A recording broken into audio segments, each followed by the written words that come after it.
Hey guys, quick tip on using the Warp Stabilizer in Premiere to clean up your shaky footage.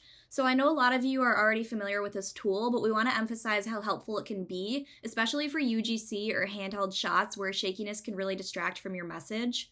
So start by selecting your clip, search for your Warp Stabilizer in the effects panel, and then drop it on. Premiere will then start analyzing your footage automatically.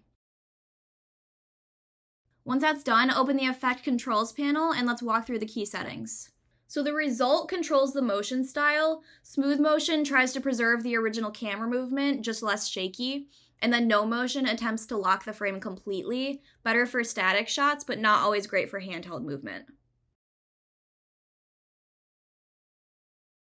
The smoothness adjusts how strong the stabilization is. 50% is default, but sometimes that can look too artificial. Lowering it to 20 or 30% gives a more natural result, especially on interviews or subtle handheld footage. The method is how Premiere applies the stabilization. Subspace warp analyzes and warps individual parts of the frame for maximum smoothness, but it can sometimes cause warping or distort faces. Position only adjusts the clip's position, very simple and the least distorted. Position, scale, and rotation is a great middle ground. It's smooth, but it's more natural. And then perspective tries to simulate 3D camera movement, but it can sometimes look odd on certain shots.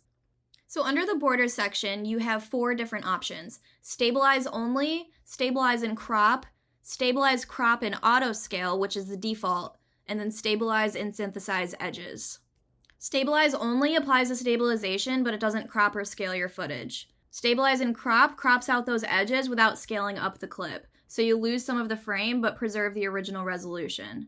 Your default stabilize, crop, and auto scale crops the edges and scales up the footage to fill the frame automatically. It's the fastest and easiest option, but keep an eye on the auto scale value. If it scales too much, like over 120%, you'll start to lose your sharpness.